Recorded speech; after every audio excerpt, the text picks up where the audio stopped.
Bitcoin is approaching $80,000. Everyone is now debating what's coming next. Michael Saylor just said that Bitcoin is about to go higher. Whales are buying. BlackRock nearly bought $1 billion of Bitcoin in a day. And retail is heavily shorting Bitcoin in the options market. Only one side walks away from this cycle alive. And today we're going to explore who will be right. And we're going to answer the question a lot of you are probably getting. I'm getting this from my friends. I'm sure you guys are getting the same question. Is now the right time to buy Bitcoin, or should you wait until another dip happens? So let's start with Saylor. He did another cryptic AI tweet. I think this is the first time he's actually declared this. Obviously, we heard in the past, he said the crypto winter isn't going to last that long. There was a lot of debate because the price did dump afterwards, and now he's flipping bullish, guys. He tweeted, "The winter is over," with a full what Game of Thrones-esque AI picture here. So that's the big question here. Is the quote crypto winter officially over? Obviously, the price is feeling a little bullish. We're getting a little bit of more action. We are starting to see, as we covered earlier in this week, this idea of a slow grind higher playing out in real time.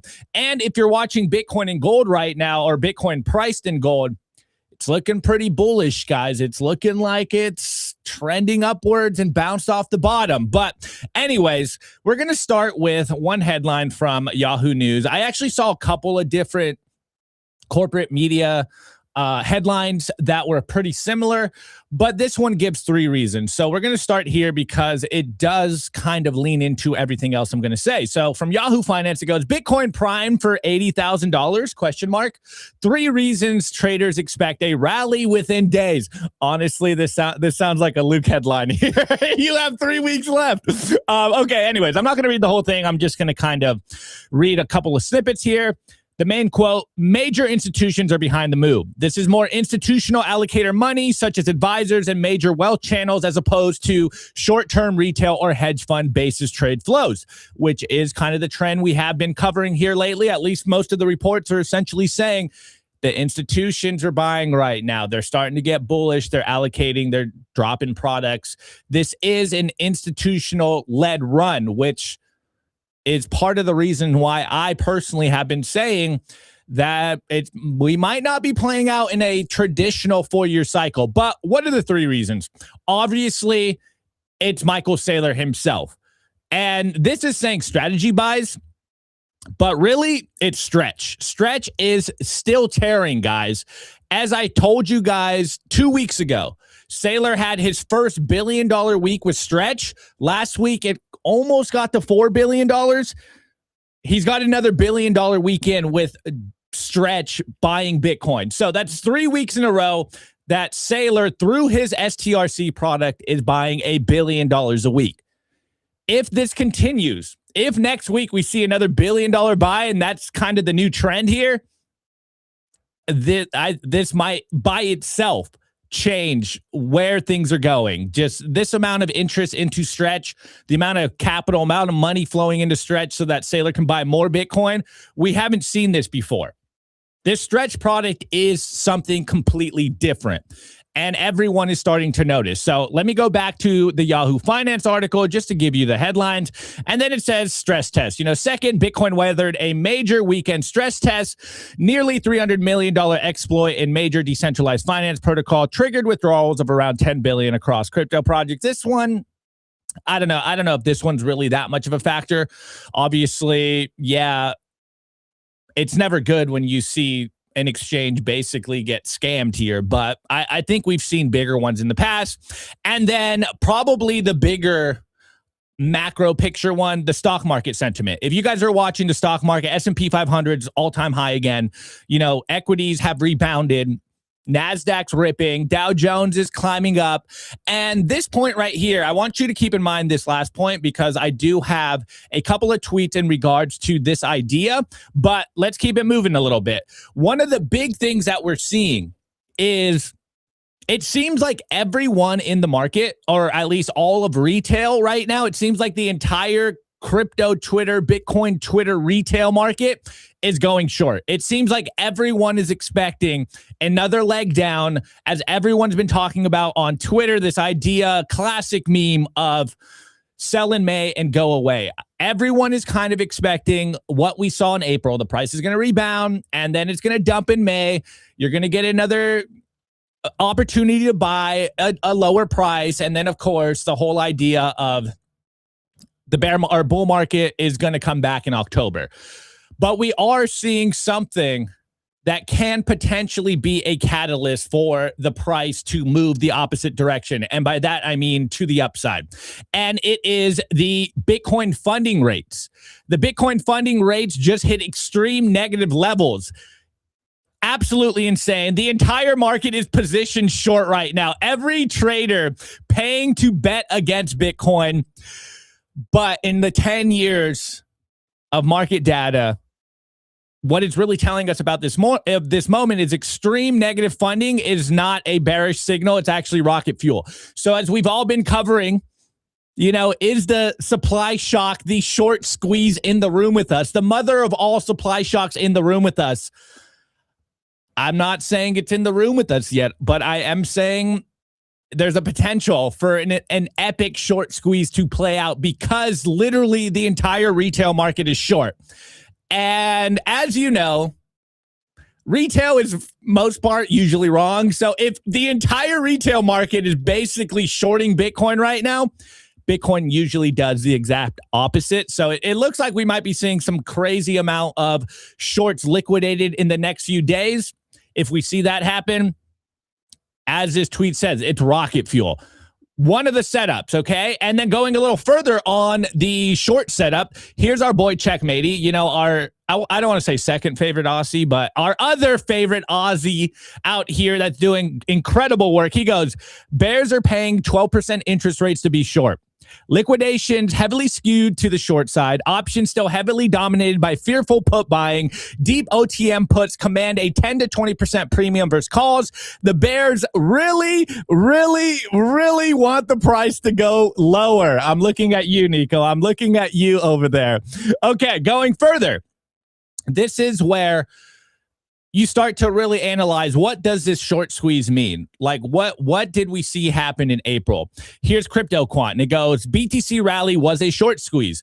As long as price depends more on derivatives than on solid spot validation, the structure will remain vulnerable to reversal. So this is putting a little cold water on the bullishness because, hey, as we're seeing, negative funding rates. It seems like the entire market is short right now. If we do see another exponential short squeeze to the upside, it's not the most bullish setup for a continued run to the upside. So Saylor saying winter's over. We are seeing some indicators of that being the case, that maybe we are rallying higher, but we're also not seeing the strongest setup right now. And it's basically because we're not seeing incredible amounts of people just buying spot Bitcoin, but we are seeing the whales are back on the table. This was actually a couple of days ago. Shouts out to Bitcoin Archive. And he goes, Bitcoin whales bought 1 million plus Bitcoin in 3 months. While it's holding 100 to 10,000 Bitcoin, added approximately 45,000 Bitcoin last week, the fastest rate since July 2025. So you're seeing, I don't like to say smart money too much. I do say it, obviously, because everyone sort of understands what that means. But when the whales come back in and start buying, that's usually an indicator of maybe we're starting to see a bottom. Maybe they understand, or maybe they're trying to influence the markets in ways that the average person can't, which is obviously why they're called whales. And going further, it's not just the whales that hold a lot of Bitcoin in addresses. We did see an incredible amount of buying from the ETF. So institutions aren't getting scared right now. And here we have Andre, who is head of research at Bitwise, and he goes, good morning from Switzerland. U.S. spot Bitcoin ETFs have purchased 18,991 Bitcoin over the past 5 trading days. Checks numbers, that's 9 times the new supply in that period. Institutional demand for Bitcoin is clearly accelerating. So again, I've been talking about this phenomenon on the show for the last couple of weeks. While retail is shorting Bitcoin, they think it's going to go lower. What are the institutions doing? They're accumulating right now. And as I said in the beginning, I know Nico likes to say Bitcoin isn't zero sum, but trading sure is zero sum. So someone's going to be right here. And personally, I hate to say it, I think my money's on the institutions. They have a lot more money than retail combined. So interesting phenomenon. And of course, a single entity, like I said in the beginning, BlackRock almost bought $1 billion. Well, the client of the BlackRock ETF. But BlackRock yesterday just pulled $970 million into Bitcoin in a single day. Again, crypto Twitter is still arguing about the bottom. IBIT has had 9 consecutive days of inflows, 806,700 Bitcoin total. Of course, almost 2 billion over the past month. Year-to-date inflows put IBIT in top 1% of all ETFs globally. They want Bitcoin, guys. And this goes into another headline from the block, which is showing just how much the ETFs are buying and a bullish case for the ETFs, at least year-to-date. And it is, of course, Bitcoin ETF flows turn positive for the year. Institutions want Bitcoin ETFs. Whether we like them or not, they want Bitcoin ETFs. They want that Bitcoin exposure. We saw a almost 50% drawdown. It didn't scare away the ETF buyers. Yes, there's been some outflow days, but the majority, again, year to date, it's positive. They're buying Bitcoin. The 50% discount that we've been talking about, or right now it's 30-something% discount that we've been talking about. They're chomping at the bits for this. As we always say, if you like Bitcoin at 126K, then you're going to love it at a 40% discount. Well, it looks like institutions are living up to that meme. That's exactly what they're doing. Anyways, I'm going to read the short of it, and then I have a couple of little quotes from this article, and it goes, flows, of course, have turned positive for the year. Every rolling period tracked by Bloomberg for spot Bitcoin ETFs is in the green. And even though the ETFs bled amid depressed Bitcoin prices and geopolitical and economic fears, outflows were comparatively muted, which is what I just said. Yes, there was some scenarios, some days here where we were seeing outflows, but we've seen year-to-date inflows. The amount of buying from institutions is finally overcome. And even the outflows have been pretty small. But I highlighted a few quotes here, or I hope I did. Yeah, I did. Here we go. Here's a quote, and it says, Slavin noted that crypto ETF traders are somewhat unique in their willingness to hold in the face of drawdowns. Quote, granted, there were some outflows, but they were modest compared to the significant inflows. We didn't see the rush to the exits by retail or other investors in ETFs like maybe you would see in other risk assets when the market turns incredibly sour. Again, if you've been selling your Bitcoin, the ETF buyers are more bullish than you. We can't let that happen, guys. We can't let that happen. We can't let the paper Bitcoin holders be more bullish than the people that are holding spot Bitcoin ETF. And this is probably where I'm looking at a lot of the TA traders. I'm looking at Nico actually here saying we're going to 40K. He could be right, hey, he could be right. But we got to tell people to buy. You want to be buying right now. Don't be trading this stuff. Anyways, one more quote. And he goes, but another explanation has to do with the supposed raison d'etre, I can't speak French, of Bitcoin ETFs. Quote, it is more of a structural play. They're using them in asset allocation models, buy and hold strategies, not just tactical trading tools, which is, again, something we've been talking about here. A lot of the reports that we're seeing coming out from these institutions marketed, or rather, pushed to the ETF buyers, is this idea of, hey, you want to buy Bitcoin for the long term. Buy and hold strategies. This isn't the basis trade playing out. This isn't you buy the ETF so that you can hedge your shorts. They're like, no, add this as a diversifier to your portfolio, manage your risk, and you're going to be a lot better off in the future. You do not want to miss out on this. So this is a fundamental shift in the narrative and the education coming from the institutions in regards to Bitcoin. And of course, well, really, it's the Bitcoin ETF, but it is starting to look like what we're seeing. The institutions are probably more bullish than you guys out there because everyone thinks we're going to dump more. But on top of that, again, BlackRock didn't just buy almost $1 billion in 1 week. Over the last week, they've almost bought $1.5 billion of Bitcoin, or 18,180 Bitcoin. So that's a significant chunk. Okay, that's some money. Now, put that in the context of one single buyer, BlackRock. Well, multiple people at BlackRock, multiple people that are buying the IBIT ETF have scooped up about $1.5 billion. Stretch itself has scooped up $1.1 billion. And these are just the numbers that we know from two entities. Again, when someone with high conviction comes into the market and wants to scoop up a lot of Bitcoin, it fundamentally breaks all of our models. Now, that's kind of the bullish case. And I told you to keep in mind the third point of that Yahoo Finance article, which is, based on what we're seeing in the broader markets, in the stock markets, we're tentatively bullish. But I really like this breakdown here, which I think, again, throws a little cold water on our bullishness here. This is econometrics, and he goes, Bitcoin is rallying, but the market it depends on is not that strong.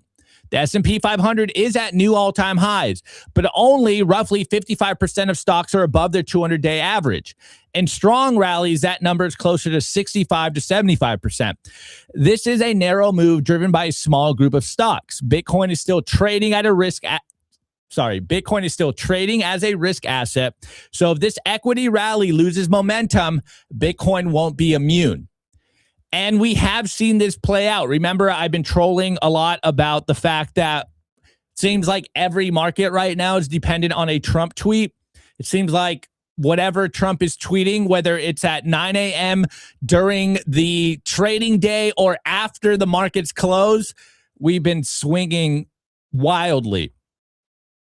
And right now, what we are seeing is people are starting to feel a little bullish in equities and stocks. They're starting to feel like, okay, maybe this war in the Middle East isn't going to really affect everything as bad as we thought it was. It looks like we got last night another, a 3-week extension on this ceasefire. As we covered in the beginning of the week, we got a ceasefire, an indefinite ceasefire. We didn't have an end date here, but we got an updated 3 more weeks of ceasefire. So the markets are cooling off a little bit. They're like, well, at least for the next 3 weeks, we have some certainty on what's going to happen. Obviously, that can fundamentally change, but we are seeing that the broader macro market, the broader macro view right now is, hey, we're feeling kind of bullish. Again, S&P 500 is hitting a new all-time high. NASDAQ, I don't think they hit a new all-time high, but it's trending towards a new all-time high. NVIDIA is ripping right now. You're starting to see.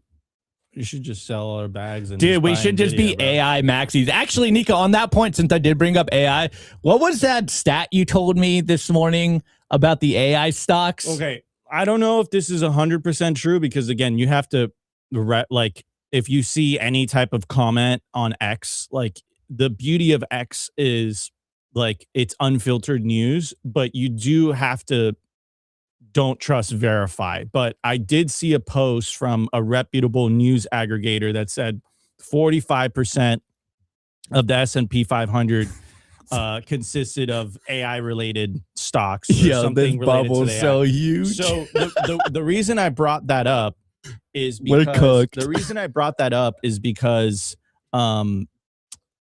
the .com bubble was very similar in that regard. Now, of course, if the S&P crashes, it's going to take Bitcoin down with it. But if you take a look at the .com bubble, it's not that the speculation of the adoption of the internet was wrong.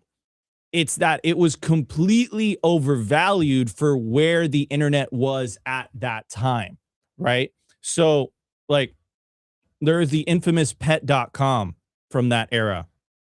And the valuation on that company was just ridiculous. It just didn't make any sense. Also, Anthropic, which is the company behind Claude, one of the LLMs, they have plans to go public, somewhat recently. And of course, Elon Musk, X essentially is connected to Grok, right?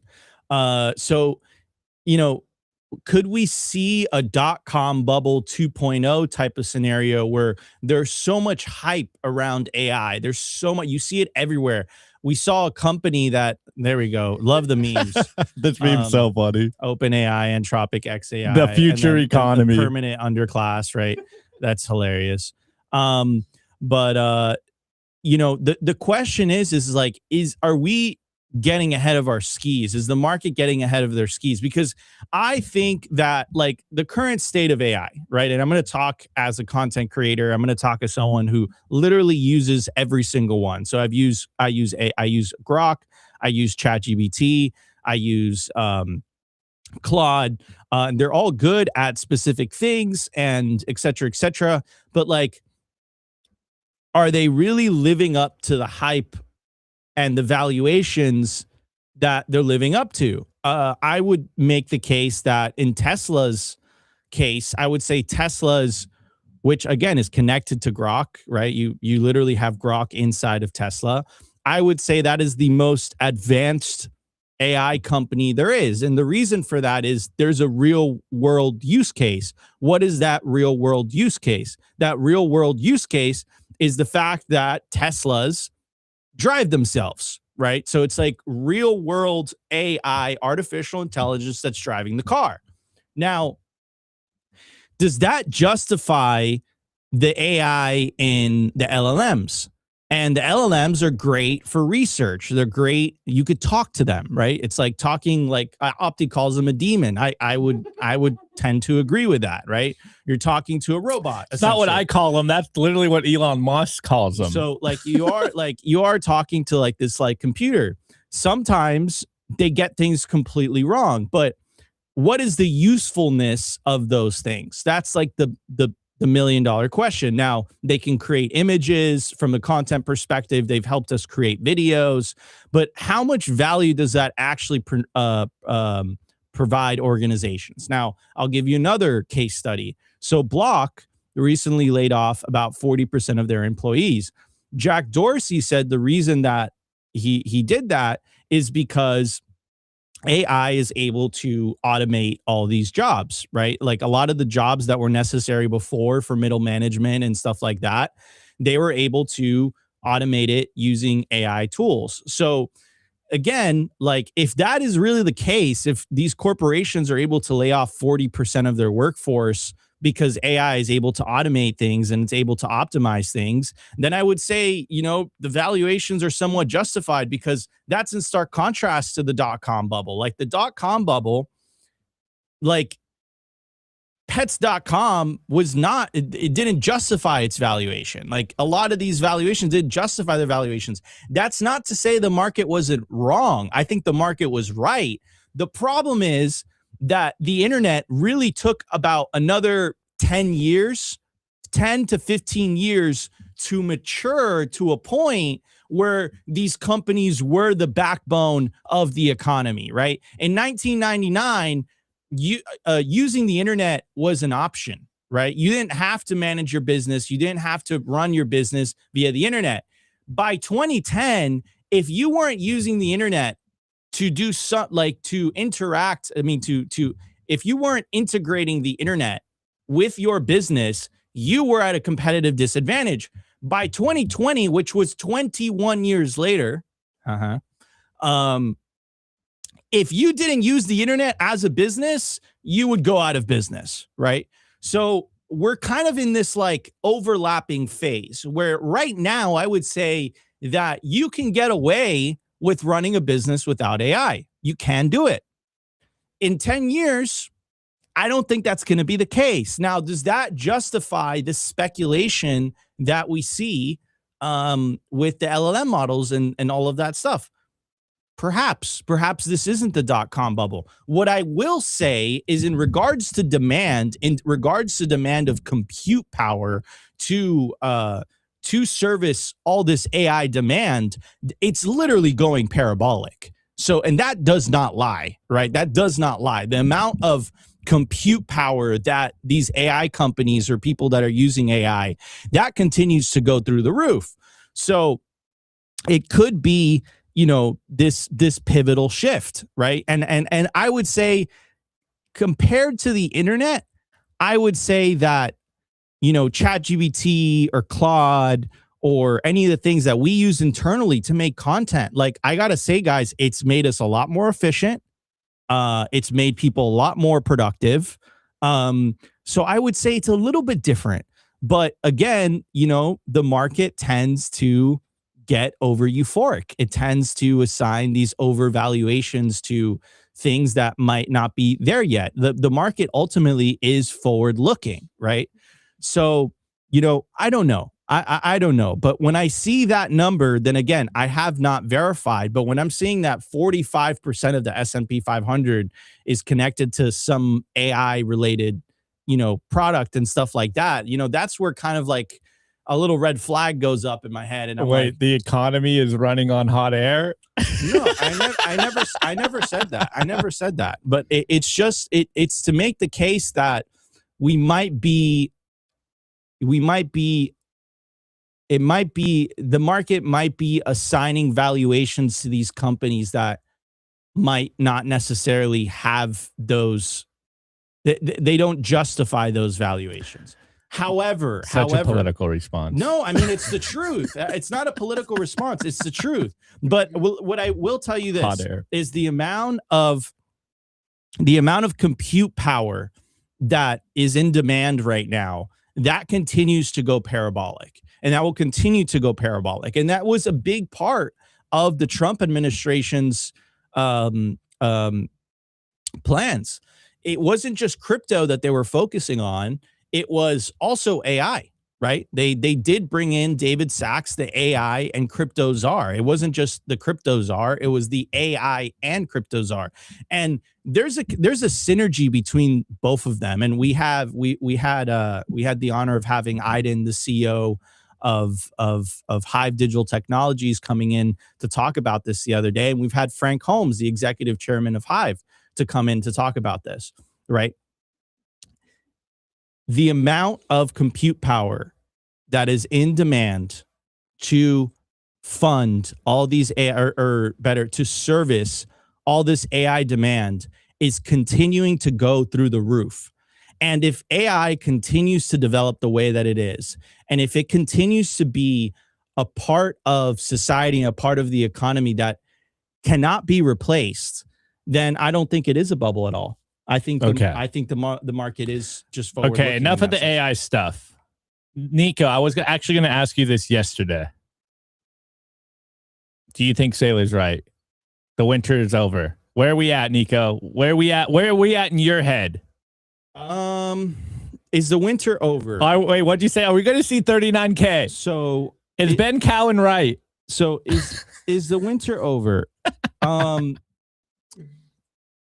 This is where, like, we are kind of in an uncharted territory. If the cycle were to repeat itself, if the four-year cycle is to repeat itself, in downtrends, you usually have a bounce back. This is what has happened. We had a downtrend for 5 months, and we are having a bounce back, right? We hit, I think it was 58K, 60K, around that. It was just like 60. And then, I saw 6,300 or something like that. So 60K. So then it's normal in a downtrend for you to have these bounce backs.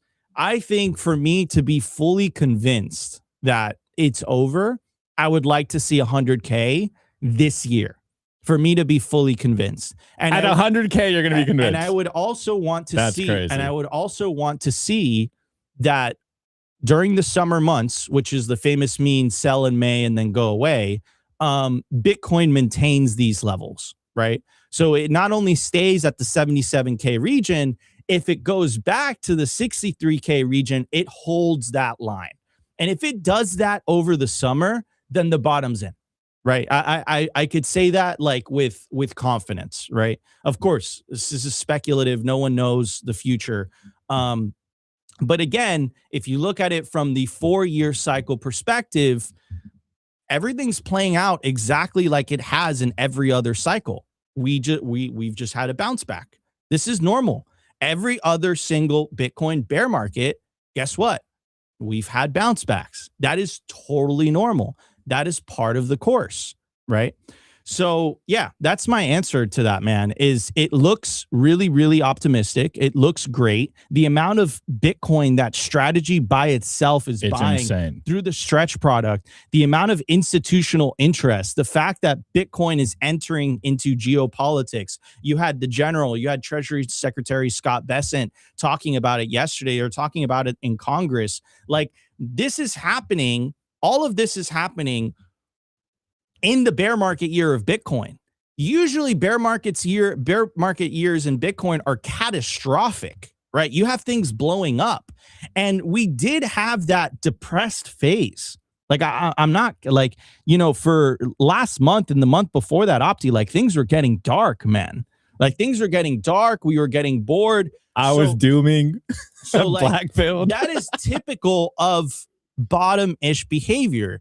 The question is are we going to just, stay at these price levels? Was 60K the bottom?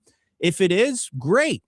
Then the cycle's broken. The 4-year cycle theory is broken. But I think what everybody should be paying attention to is what Bitcoin does over the summer. What Bitcoin does over the summer months. That's what everybody should be paying attention to. If we stay at these price levels, or if we go back down again and it only hits 63K or it hits 55K, that's the bottom. I would be extreme. It would, for me, it would be inconceivable to imagine that Bitcoin this time next year is going to be at 77,000. The only question is, the remaining question is, did we bottom out already? And I think we're going to find out in the next 3 months. All right. That's my answer. My answer is I'm going with the Chad Saylor. It is over, already 30% off the bottom.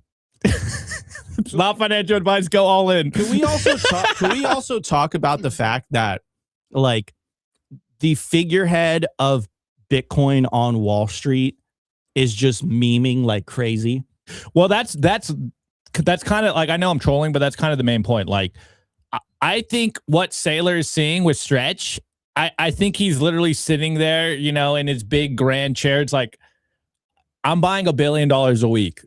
No amount of your guys' selling is going to drop this when I'm buying $1 billion. The ETFs are buying billions. It's just like, he knows. I think he knows he changed the game here. So I'm going with Chad Saylor. That's my final answer. It's over. Go all in. No, don't go all in. No.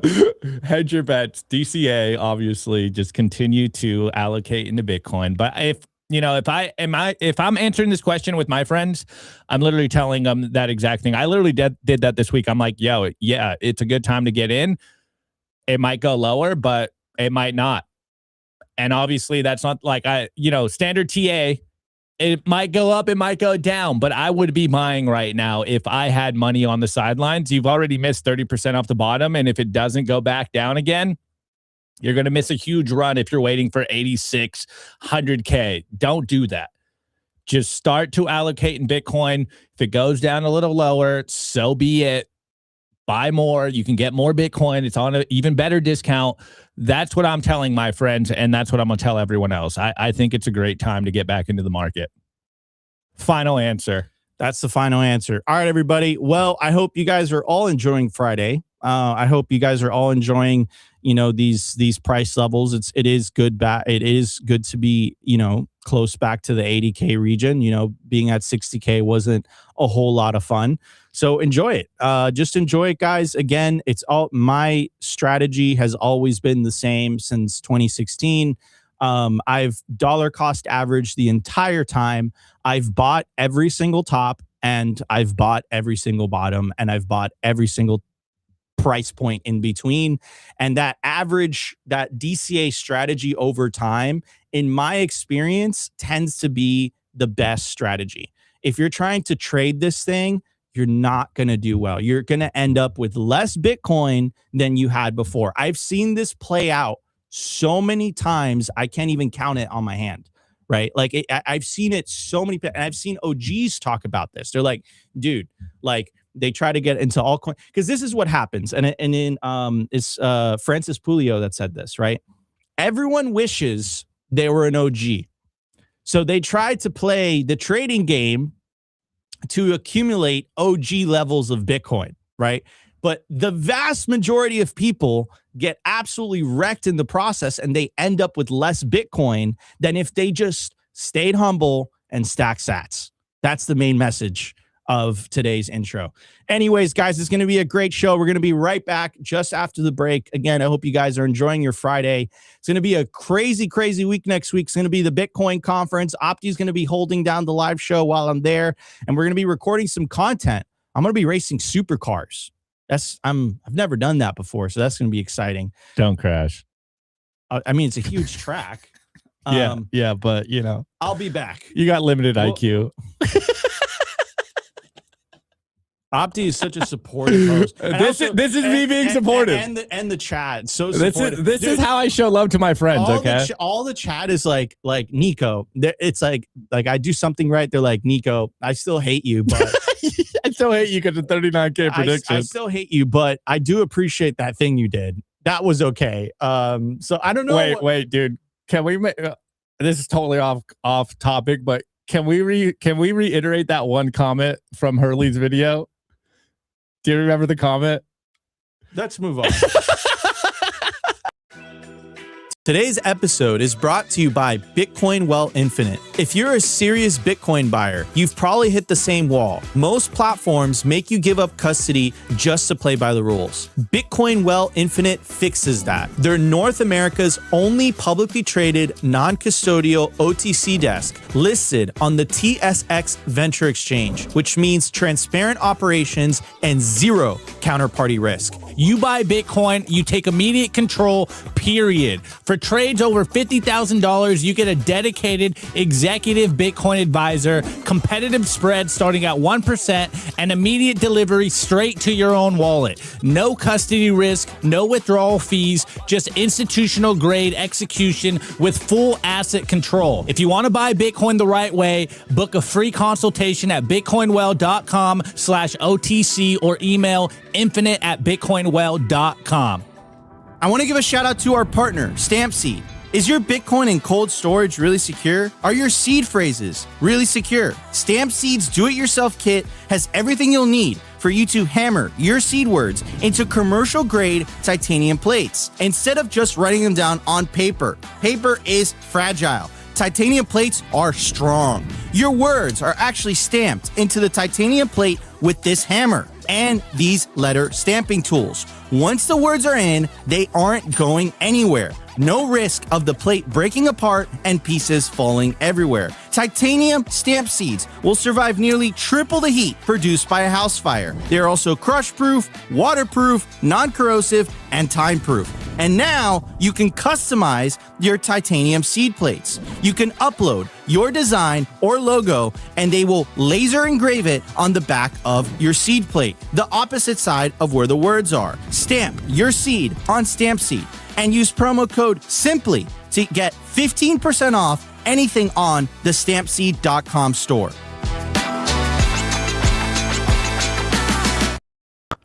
All right, everybody, we are back, guys. The best place to buy Bitcoin is Bitcoin Well. If you go to bitcoinwell.com/simply, just by signing up, making an account, you will get free sats. That's fantastic. Also, don't write your seed words down on paper. Stamp them into titanium only with StampSeed. Go to stampseed.com today. Use promo code SIMPLY to get 15% off. At the time of recording, the Bitcoin price is 77,680 sats per dollar, 1,287, block height 946,476, realized monetary inflation 0.83%, market cap 1.56 trillion, Bitcoin versus gold market cap 5.18%, percentage issued 95.33%, decline from all-time high 38%. So if you're buying Bitcoin right now, you're getting it at a 38% discount. Anyways, I do want to show this video, which I did find quite interesting. And again, if anyone who's not in the know, essentially, there's been these crazy videos that have been going about. And one of them was this guy betting on the weather. And what he did was he took a heat gun and he went to the airport where like it tests what the temperature is, and he put the heat gun to the test to the temperature meter so that the temperature would be higher, and then he would win that bet. Also, there was an even bigger example that led to an arrest, and I'm going to tie this into Bitcoin in just a second. That was essentially a special forces member, someone who was in the military that had the knowledge that the Trump administration was going to conduct the operation in Venezuela that led to the arrest of Nicolas Maduro, the president of Venezuela, and then him being taken to New York, and then him facing trial. Well, one of the military members essentially placed a bet. He placed a $37,000 bet, and he won $400,000. But again, this is with insider knowledge. So it's two independent case studies where one used insider knowledge of what was going to happen before, and the other basically cheated the system because he knew where the temperature reader was, and he literally put a heat gun next to it to make sure that the temperature ended up higher than what everyone was betting to. And then, of course, this has led to, the cultural mainstream where a lot of politicians are very they don't feel really good about the prediction markets, right? You had Elizabeth Warren trying to crack down on this. A lot of people don't feel good about it, also in the sense that like the polls are easier to manipulate from a political perspective, right? But the betting markets are extremely difficult to manipulate because you actually have to put money on the line, right? So, of course, here's a journalist asking President Trump, about insider trading on the prediction markets and all that stuff. And of course, Trump being the comedian that he is, this was his response. All right, it's not loading. Let me give that another try.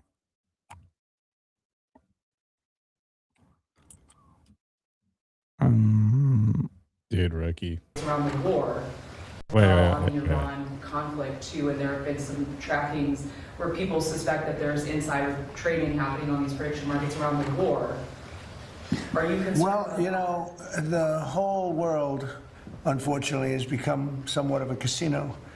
And you look at what's going on all over the world, in Europe and every place they're doing these betting things. I was never much in favor of it. I don't like it conceptually, but it is what it is. No, I think that I'm not happy with any of that stuff, but they have all these different sites. They have predictive markets. It's a crazy world. It's a much different world than it was. So, okay. You got the Pete Rose one, dude. That one's funny. So that one's actually funny. Let's talk about this first. Wait, let me play this one. This one is actually hilarious. This one's like, dude, he still got it. Okay, this one's just funny. Yeah, hold on. I'm finding it. Here we go. This one. Change the camera angle. I'm saying. Oh, this one is actually hilarious. Oops, sorry guys. And then we'll chat about it. But this one is just so funny. This one legit cracks me up. Mr. President, apparently there was a special forces soldier who was involved in the capture of Venezuelan President Maduro, who was arrested by federal authorities today on suspicion of insider trading and betting on Polymarket.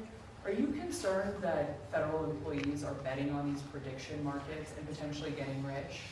Well, I don't know about it, but was he betting that they would get him or they wouldn't get him? It sounds like he was betting on his removal from office, that Maduro would be removed. Well, that's it sounds like interesting. he was involved in the operation. That's like Pete Rose betting on his own team. It's a little like Pete Rose. Pete Rose, they kept him out of the Hall of Fame because he bet on his own team.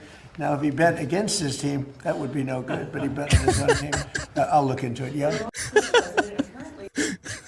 That was so funny, bro. All right, sorry, dude. I didn't mean to cut you off. It's Friday. Let's have a little fun here. Yeah, so, okay. Let's talk about this. Like, the world is turning into a casino. Jack Mallers has spoken about this. I've said this on the show. We have spoken about this.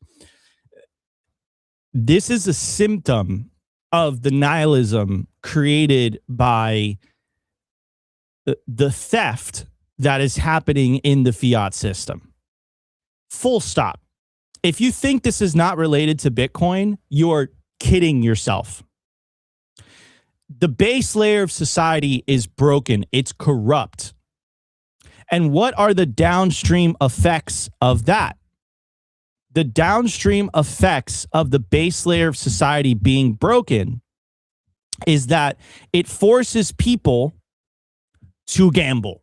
It forces people to speculate. And then this goes to my, one of my most famous quotes that I say on Twitter. You shouldn't have to invest just to maintain your purchasing power. The fact that we live in that type of society, first of all, it causes mass wealth inequality, which leads to political division and political instability, which is, if you want to see why the country is so polarized right now, it's because people cannot afford anything. And the reason it causes wealth inequality is because only the wealthy are the ones that have the means to save in assets. So we're in this situation, ladies and gentlemen, right now, where the vast majority of the world, they're living in fiat despair. They're living in central banking despair. And by the way, this is a feature and not a bug. The reason that Bitcoin is so powerful is because when you start living on a Bitcoin standard, truly living on a Bitcoin standard, meaning denominating your net worth in Bitcoin, living your life on a Bitcoin standard, all you have to do is go about your day, focus on mining fiat, putting a percentage of that fiat into Bitcoin. And as time progresses, I think at least it takes a decade, you will get progressively richer over time, and the things around you will get less expensive over time. So that house that you wanted, that car that you wanted, it's not to say that you're going to be able to afford it, but it's going to get cheaper and cheaper and cheaper and cheaper. Versus the rat wheel that we live in today, where you work and you work and you work and you work, and that piece of real estate or the rent just keeps getting higher and higher and higher and higher. And this is a symptom of broken money. So if you want to explain the nihilism, the moral decay in society today, a lot of it comes down to broken money. And this is one of the things that Bitcoin fixes. Full stop, right? So anyhow, guys, it's going to be a great show. We're going to be right back in just a little bit. We still have a couple things to talk about, and we'll be right back, ladies and gentlemen. Also, I do want to give a shout out, of course, to our partner, Ledin. Guys, Bitcoin collateralized loans, and Ledin is the best place to do it. They have a very long track record, $10 billion in loans issued, and they've never lost a single sat for their clients. There's no monthly payments. You can pay back the loan whenever you want. There's no penalty for that. And they just lowered their rates. The reason Bitcoin collateralized loans are so powerful is that you can tap into the wealth of your Bitcoin without having to sell it. Check the link in the video description, video/podcast description. And if you use our link, you'll get 0.25% off your first loan. You see this studio right here that we've built out? We took out a Ledin loan to be able to afford that, right? So again, it's a very, very powerful tool. You don't want to sell your Bitcoin, but you want to tap into the wealth of your Bitcoin. If you use them responsibly, this is the key word, right? It's a very powerful tool. If you use it in a speculative manner, meaning you're taking 80% of your stack and you're taking out a loan, again, that's irresponsible because you are going to be held accountable. If there is downward sell pressure, you're going to have to come up with more collateral in order to service that loan, right? But if you do it responsibly, it's a very, very powerful tool. And I see more and more people and businesses doing this, again, to tap into the wealth of their Bitcoin without having to sell it. So use the link below and check out their new rates because they just lowered them. We're going to be right back after the break.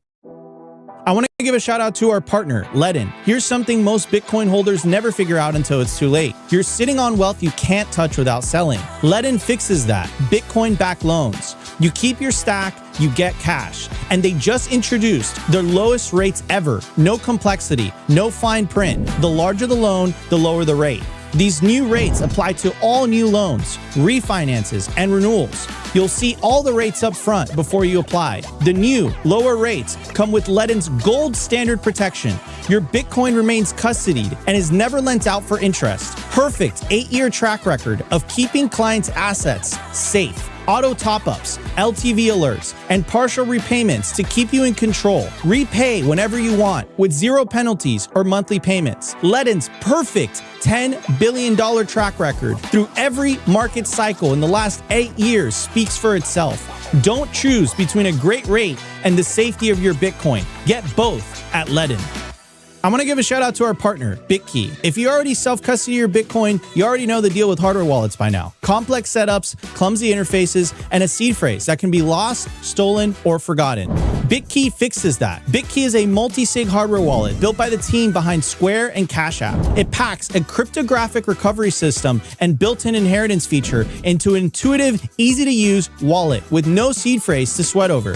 It's simple, secure, self-custody without the stress. Time named BitKey one of the best inventions of 2024. Get 20% off at bitkey.world. That's BITKEY.world with the code SIMPLY.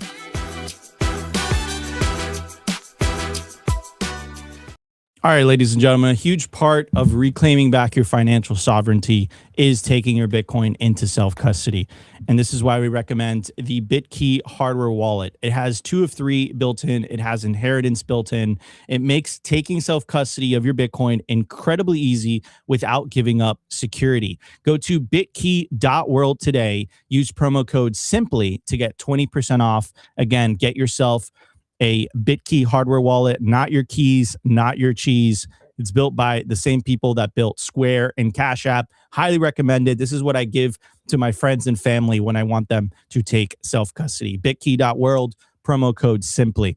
Anyways, what I do want to talk about today, let me pull this up. Forgive me. Opti, hold it down for a second while I look for this. What? I don't know what you're talking about. Okay, here. Actually, I do want to say something. Guys, everyone hit the poll. I want to see what everyone's thinking right now and on that poll. All right, everybody. So first, hit the poll. Second, this is what I want to talk about. Guys, this is a big deal. Why?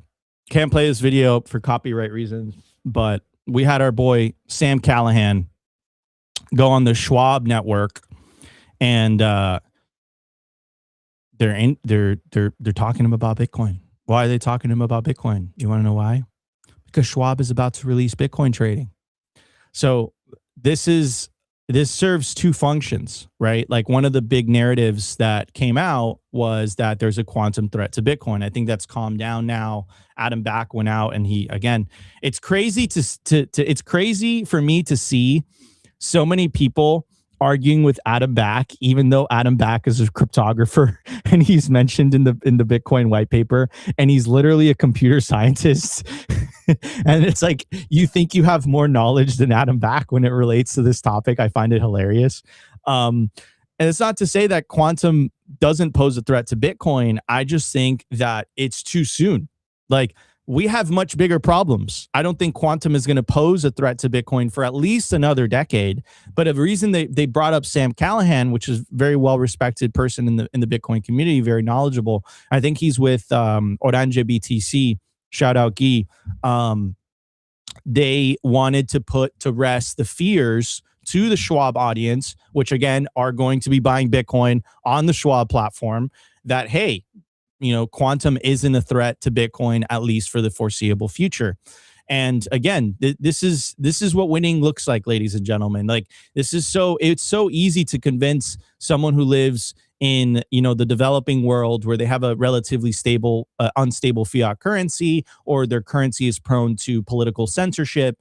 But, in the West, you're not really looking at Bitcoin as a payments tool. You're really looking at Bitcoin as an investment vehicle. So if you're looking at Bitcoin from an investment vehicle, and you keep seeing headlines from legacy media talking about Bitcoin's under threat for quantum reasons, you know, what better to do than to bring someone from the Bitcoin community to go on there, you know, Sam in a suit with a nice collared shirt, to talk about the fact that, hey, listen, quantum is not a threat, right?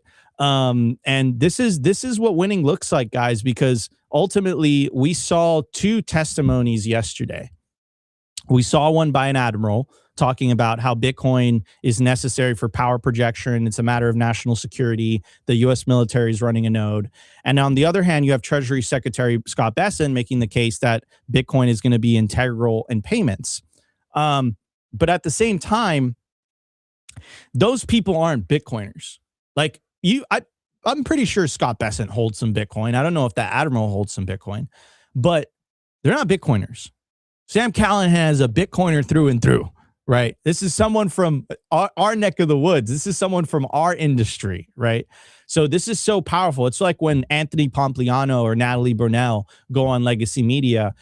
Lynn Alden has been making some appearances on legacy media too as well. All those people are Bitcoiners. They're Bitcoiners hardcore through and through. They believe it. They've read everything there is to know, everything there is to read about Bitcoin.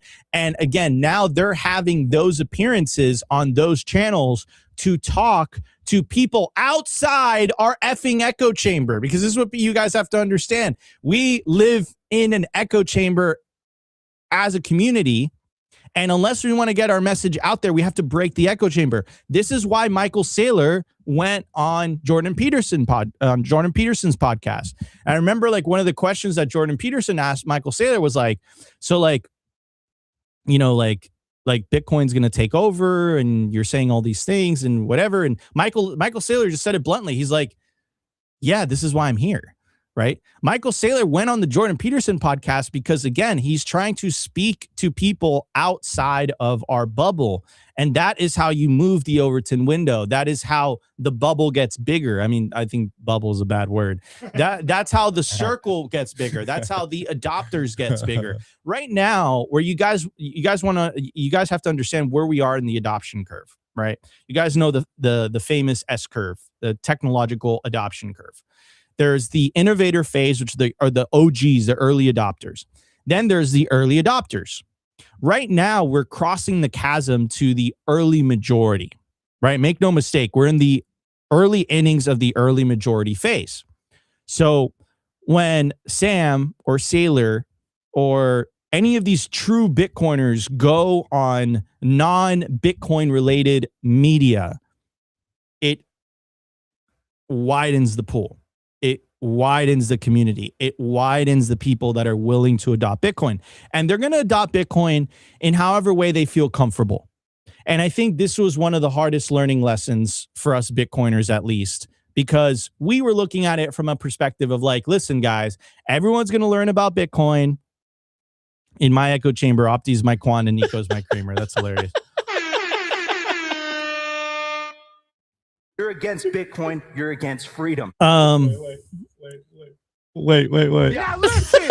That's called I'm sorry. So, like, what you guys have to understand is, like, you have to meet people where they are. And this was part of Saylor's genius, is that he developed products that were going to tap into different pools of capital.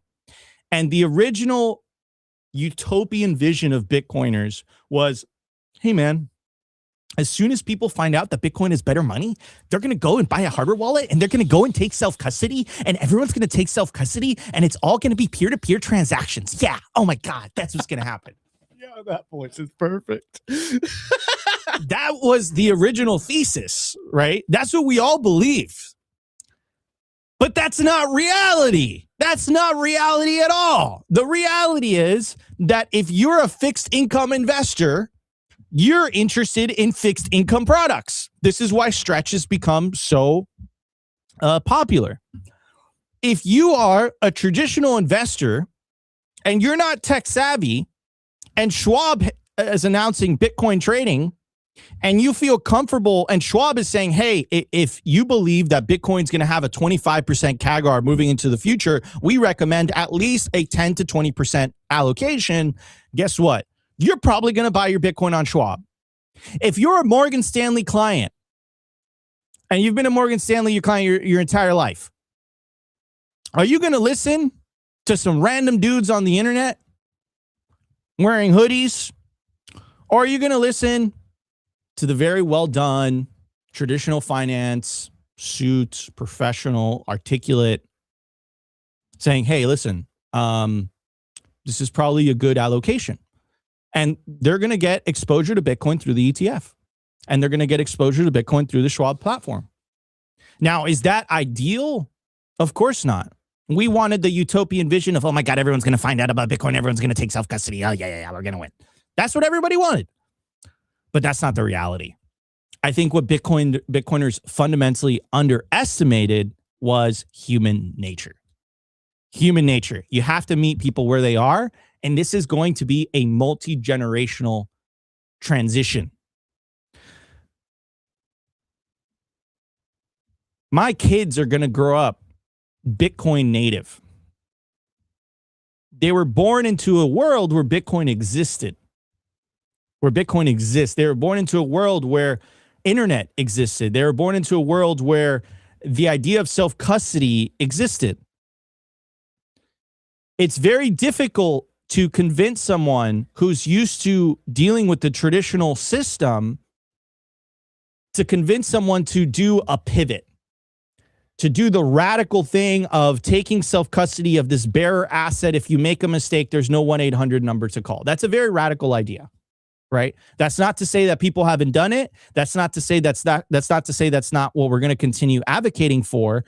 It's just the reality is that the majority of people at this moment in time, I think it will change over time.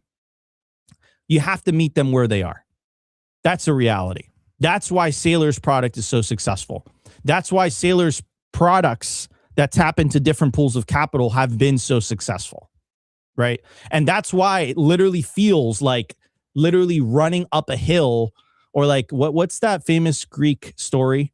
Sisyphus. Where like basically he's like pushing up a rock and then the rock just keeps falling down. Like over time, our pool of people that want to take self-custody will continue to grow, and we will continue to advocate for it. On Simply Bitcoin, you guys know the deal. If it's not your keys, it's not your cheese. If it's not your keys, it's not your Bitcoin. That we've remained consistent in that messaging the 6 years that we've done this. But the reality is that some people are just not there yet. Ideally, we do get to that utopian vision of the world, but we're not there yet. And the last example that I'll give before we move on to the culture segment and then we'll wrap up today's show is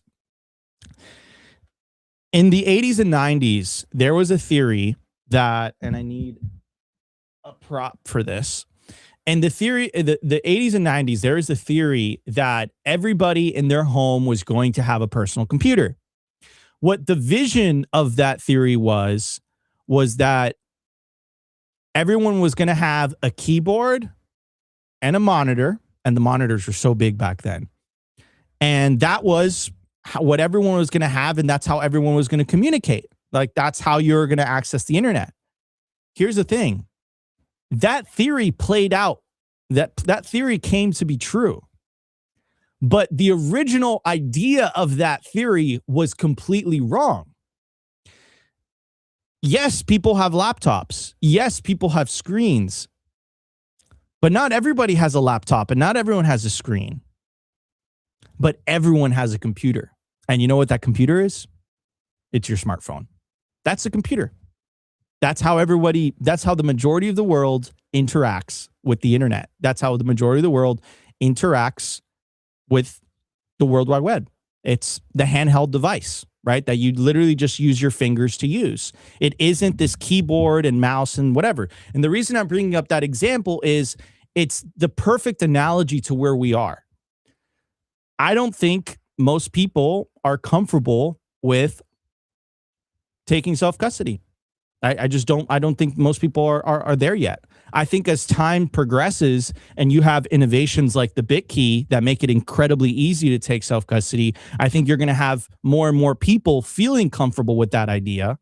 But I think it's going to be, as I said, a multi-generational thing. Anyways, guys, we're going to be right back in just a bit. We have the culture segment. Let's check it out.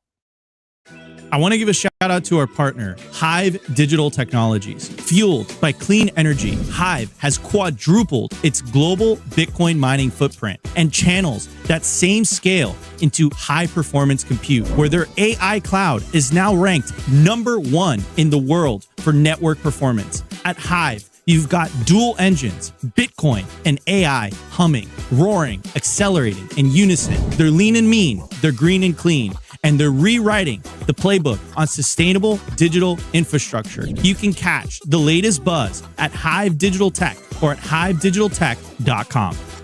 I want to give a shout out to our partner, sat123.com. Sovereignty isn't just about your money, it's about your communications too. When the grid goes down, most people go dark. Cell towers fail, and hurricanes, cyber attacks, and blackouts. But satellite phones, they don't rely on local infrastructure. Iridium has 77 satellites in orbit, giving you a direct line anywhere in the US, even offshore. If you hold your own Bitcoin keys, you should hold your own comms too.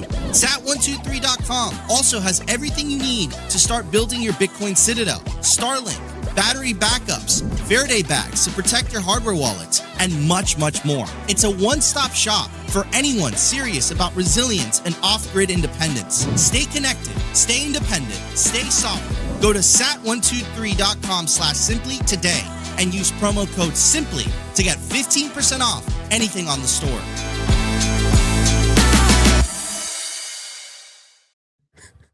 Oh man, dude, the chat's killing me today. You guys are on fire today, bro. I'm really it's Friday, dude. I'm just gonna shoot the shit. Just, you know, I really want to talk about this poll here. Well, we don't look for the Rumble guys. You guys yell at me. Let's get it. Maybe we can get polls on Rumble, but we don't have polls on Rumble. They're like, we always ignore you. So we're doing the YouTube poll, and I'm ending it now. Oh, where'd it go? What's going on? I just lost it. I see it. Is crypto winter over? Yeah, what are the results? It lost it. So 200, wow, a lot of votes. So 212 votes say yes, crypto winter is over, and 45% say no. I'm going to end the poll right there. Damn. So the majority, that's not good. Yeah. I mean, but it is kind of, our content. It is 50-50. But it is close to 50-50. It wasn't like the node poll one was that we got wrecked, bro. Shame on you guys. Why don't you guys run a node? Shame on you guys. We ran this poll and it was like 80% said I don't run a node, and then 20% ran a node. Like, and you guys are tuned into Simply Bitcoin. You should be running a node, or you literally don't have a vote if you don't run a node, guys. Like, well, you know what I'm going to take away from this poll, Nico, is I get them so bullish that they also agreed that crypto winter is over. So I don't think this is a good sample size of what the broader market thinks. So I'm going to trade with you guys on this one. I'm going with it is over as well. But the node one is brutal, guys. That one, we got to up those numbers up. Yeah, we got to up those numbers. We got to get those numbers up. I really wanted to do, someone actually brought it up yesterday, and I wanted to do it, but I felt like it's in that kind of weird gray area of like almost doxing, so I didn't want to do it. But I did see a very good clip of Checkmatey, and I think I brought it up on the show. And it was the question that someone said in the chat is like, you should do a poll of how many people self-custody their Bitcoin. And but that's a little gray area. That felt like doxing. So I didn't do it. But that is an interesting question, because I did see, I think I brought it up. Checkmatey did a pretty good clip. I think it was on Natalie Burnell. And he basically said something on the lines of, look, if we're probably being realistic, it's probably around like 100,000 people that actually self-custody. And as much as we may not like it, the ETFs definitely made it easier for people to get exposure to Bitcoin because people don't want to self-custody their Bitcoin. And, you know, that's some uncomfortable truths here that we really don't like as Bitcoiners. But I think that's true. Now, running a node, guys, it's not that difficult. It's really not that difficult. If you watch this show, you need to, at some point, run a node, either on a computer, standalone, whatever. Obviously, we have said in the past, you know, you got to buy Bitcoin, and then you got to get into self-custody. And then finally, you need to run a node. And once you do that, you're a real Bitcoiner. You're sovereign. You're sovereign. Anyways, guys, to wrap up today's show, I do want to give a shout out to our sponsor, the Bitcoin Conference. That's it, guys. Starts on Monday. This is your last opportunity to get your tickets. Use promo code SIMPLY to get 10% off. It's April 27th through the 29th at the Venetian Hotel in Las Vegas, Nevada. Bitcoin 2026. It is literally 3 days away. You don't want to miss the biggest Bitcoin celebration of the year. Massive, massive speakers. You don't want to miss this, guys. Bitcoin 2026 in Las Vegas, Nevada, April 27th through the 29th at the Venetian Hotel in Las Vegas, Nevada.